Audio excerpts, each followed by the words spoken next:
Hello friends, welcome again to my channel कहानियाँ अजब गजब। तो फिर से ले आया हूँ फ्रेंड्स आप सब लोगों के लिए एक नई और यूनिक स्टोरी। और स्टोरी का नाम है the rage of the grizzly, यानी ग्रिजली भालू का आक्रोश। एंड अगेन फ्रेंड्स, ये भी अंकल सैम की कैंप फायर स्टोरीज की एक और कड़ी है। So without wasting any time, let's start with the rage of the grizzly.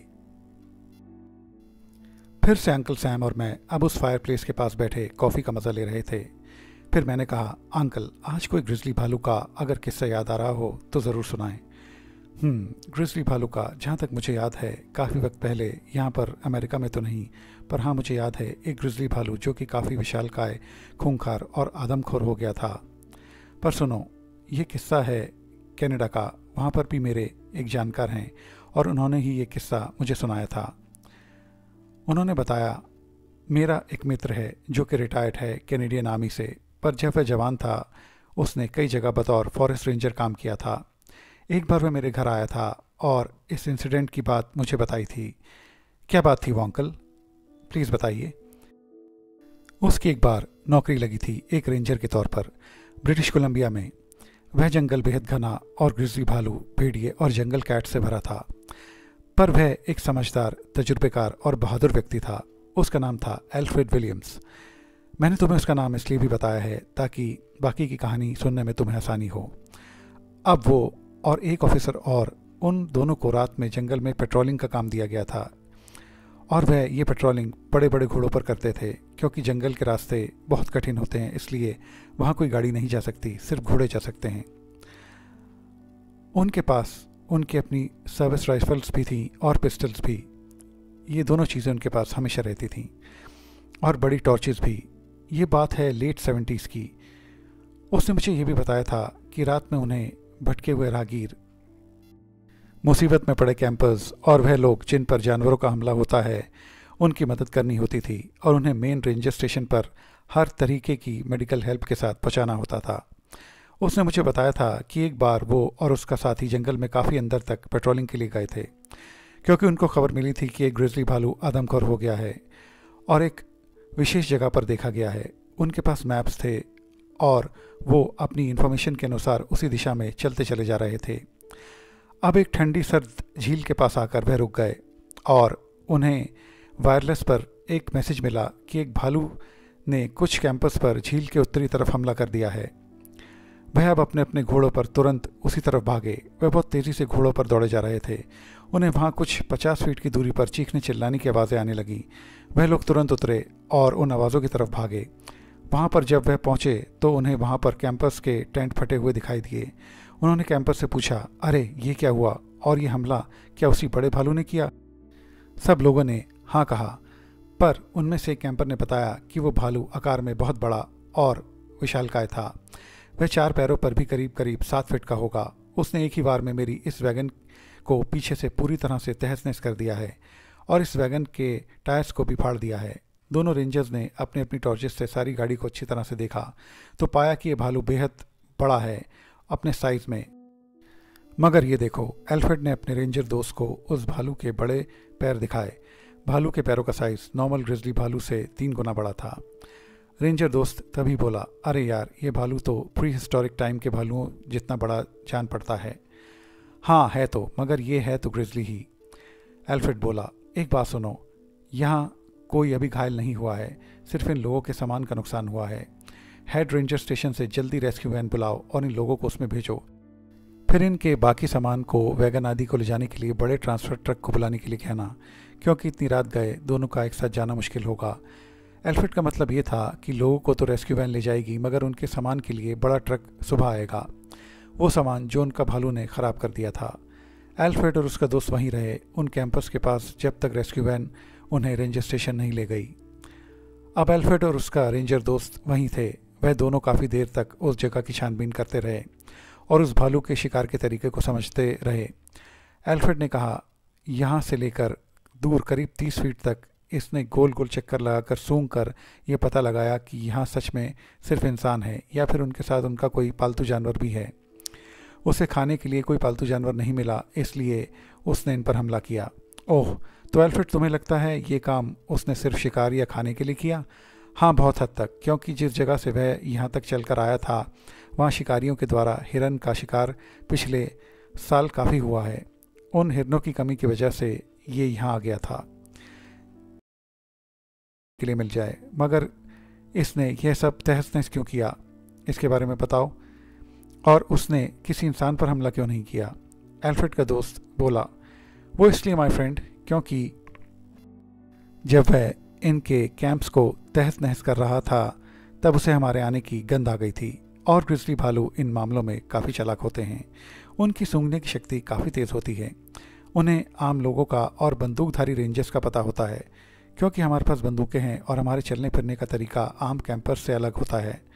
इसलिए वह हमारी गंध पाकर भाग गया, मगर यह भी तो हो सकता है कि वो फिर से वापस आए। हाँ, हो तो सकता है। तो क्यों ना हम रेंजर स्टेशन पर फ़ोन करके और भी गार्ड्स को बुला लें ताकि उसे शूट तो किया जा सके। नहीं नहीं, बिल्कुल नहीं। बहुत लोगों के आने से उसे बहुत सारे इंसानों की गंध मिलेगी, वो भी बंदूकधारी। फिर तो वो इस जगह कभी नहीं आएगा। हम ऐसा करते हैं, आज रात यहाँ से दूर कैंप लगाकर आगे की रणनीति तैयार करते हैं। कल फिर से इसकी तलाश में जुट जाएंगे।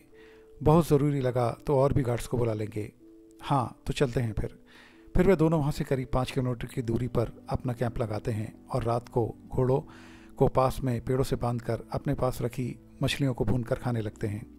फिर खाना खाकर वे अपने अपने लिए ब्लैक कॉफ़ी बनाते हैं और पीने लगते हैं। फिर एल्फ्रेड कहता है, यार सुनो, तुमने उस भालू के पैरों के निशानों का निरीक्षण अच्छी तरह कर लिया था ना? हाँ हाँ, एल्फ्रेड का दोस्त बोला। अब कल सुबह तड़के ही हम उस ग्रिजली के पैरों के निशानों की तरफ चलेंगे और अगर किसी भी तरह से वो हमें मिला तो हम तुरंत उसे शूट करेंगे। ये कहकर वे दोनों अपने टेंट में जाकर सो गए। जब वे सुबह उठे तो ठंड काफ़ी बढ़ गई थी, पर दोनों ने जल्दी जल्दी हाथ मुँह धोकर कॉफ़ी बनाई और पास में रखे कुछ स्नैक्स खाए। फिर उन्हें वायरलेस पर रेंजर स्टेशन से एक मैसेज आया कि वे जल्द ही पास के रेंजर स्टेशन पर रिपोर्ट करें। फिर वह घोड़ों को जल्दी जल्दी दौड़ा दौड़ा कर रेंजर स्टेशन पहुंचे। वहां पहुंचकर उन्होंने देखा कि कुछ लोग अपने कैंपर दोस्त की मिसिंग यानी गुमशुदा होने की रिपोर्ट करवाने आए हैं। जब उनसे पूछा गया तो उन्होंने बताया कि वह सब पास के जंगल के अंदर कैंपिंग कर रहे थे। तब रात में उनका दोस्त पास की झील पर वॉशरूम के लिए गया और फिर अगले दिन उसका कोई नामो निशान ही नहीं मिला। तब रेंजर स्टेशन के चीफ ने और बाकी लोगों ने, यानी कि हम सब लोगों को मिलाकर हम सब लोगों ने ये सारा केस सुना। फिर एल्फ्रेड को चीफ ने कहा, मिस्टर एल्फ्रेड विलियम्स, आप भी तो एक खूंखार भालू को ढूंढ रहे हैं। आप इनके केस को संभालो और देखो इनके कैंपर दोस्त को कहीं यही भालू तो नहीं ले गया। जी हाँ सर, हम देख लेते हैं, एल्फ्रेड चीफ से बोला। फिर वहाँ पर चीफ ने उनको एक और हिदायत दी कि अपनी अपनी बंदूकों को बदल लो और एम्यूनिशन रूम से और बड़ी और पावरफुल बंदूकें ले लो, क्योंकि यह ग्रिजली भालू है और वो भी आदमखोर, तो ये बेहद चालाक और हिंसक जीव है। इससे भिड़ना बिल्कुल भी आसान नहीं होगा, इसलिए तुम दोनों बेहद सतर्क रहना, क्योंकि मैं अपने बेस्ट ऑफिसर्स और शूटर्स को किसी भी हालत में खोना नहीं चाहता। थैंक यू सर, एल्फ्रेड बोला। फिर उन्होंने एम्यूनिशन रूम से बड़ी बड़ी गन्स को उठाया, जैसे .500 मैग्नम राइफल और डबल शॉट गन, और अच्छी मात्रा में गोलियां भी रखीं। फिर उन्होंने ऑफिसर कैंटीन से अपना अपना राशन पैक किया और उन कैंपर्स की बताई जगह पर चल पड़े।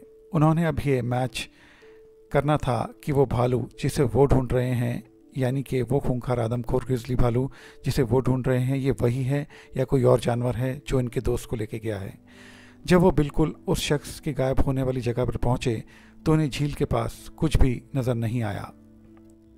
फिर एल्फ्रेड ने अपने दोस्त से कहा, अपनी गन को लोड करके रखना, अब हम घोड़ों से उतरकर इस जगह का पैदल निरीक्षण करेंगे। अब वे दोनों बड़ी ही चुपचाप एहतियात से उस जगह का निरीक्षण करने लगे। वे धीरे धीरे दबे पांव करीब 1 मील चले होंगे तो उन्हें वहाँ भालू के पैरों के निशान दिखाई दिए। एल्फ्रेड ने अपने दोस्त से कहा, लगता है ये भालू सीधे सीधे और आगे गया है, मगर कहाँ तक ये मालूम नहीं। अगर ये आगे हुआ तो हमें गोली चलाने का भी मौका नहीं देगा।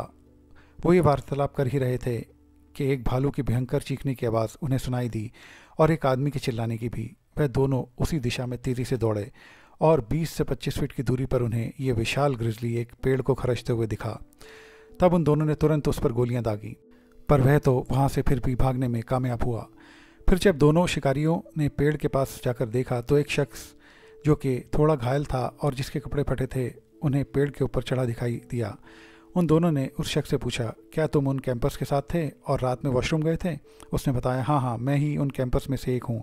हम लोग हाइक करते हुए यहाँ पहुँचे थे झील के पास और कैंप लगाया था। बस वहीं पर मैं जब रात में वॉशरूम के लिए गया तब ये भालू मेरी तरफ आया और मैं भागकर किसी तरह अपनी जान बचाते हुए इस पेड़ पर चढ़ा।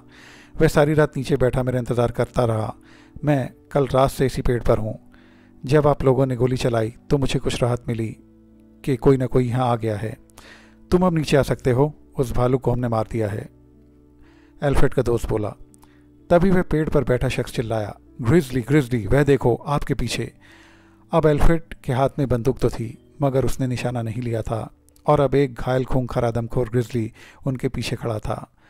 अब उन दोनों के पास कोई वक्त नहीं था पीछे मुड़ने का और कुछ ही मिली सेकेंड्स में उनका काम तमाम होने वाला था।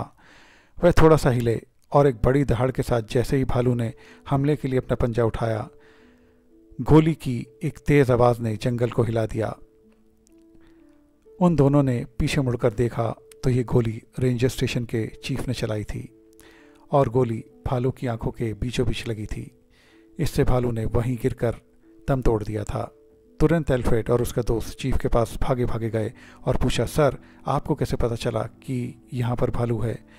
अरे भाई, मुझे भी ऑफिस में यह इन्फॉर्मेशन मिल गई थी कि भालू पक्की तौर पर यहीं पर है और मेरे 2 रेंजर्स भी तुम्हारा पीछा कर रहे थे जिसका तुम्हें पता नहीं चला। सुनो, कभी कभी अच्छे से अच्छा काबिल रेंजर भी उतना चालाक नहीं होता जितना कि ये जानवर, क्योंकि यही उनका घर है, इंसानों का नहीं। एल्फ्रेड और उसके दोस्त ने चीफ का बेहद शुक्रिया किया और अब रेंजर स्टेशन से एनिमल रेस्क्यू वालों ने इस खूंखार भालू का शव उठाया और चल दिए। रेंजर स्टेशन से बाकी गाड़ियां भी आ गईं और टीवी चैनल वाले भी।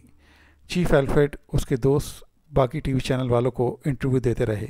उसके बाद सब लोग रेंजर स्टेशन पहुंचे। उनमें वो शख्स भी था जो उस रात पेड़ पर चढ़ा हुआ था, यानी कि वो कैंपर। सब लोग अब सही सलामत थे और अगले दिन से फिर एल्फ्रेड और उसके दोस्त पेट्रोलिंग में लग गए। तो फ्रेंड्स, ये थी कहानी the rage of the grizzly भालू का आक्रोश। ये कहानी आपको कैसी लगी प्लीज़ कमेंट करके ज़रूर बताएं। मेरे चैनल को लाइक, शेयर और सब्सक्राइब ज़रूर करें और बेल आइकन प्रेस करना भी ना भूलें। मेरे और भी इंटरेस्टिंग वीडियोस आपको मेरे चैनल पर मिल जाएंगे, उन्हें भी अपने फ्रेंड्स और फैमिली के साथ ज़रूर एंजॉय कीजिए। फ्रेंड्स, अब आप महज सब्सक्राइबर्स नहीं, फैमिली हैं, तो देखते रहिए कहानियाँ अजब गजब, स्टोरीज फॉरएवर। तो फ्रेंड्स, आपकी अच्छी सेहत और ब्राइट फ्यूचर की कामना के साथ मैं लेता हूँ आपसे विदा। मिलते हैं आपसे मेरे अगले इंटरेस्टिंग वीडियो में। तब तक के लिए बाय बाय।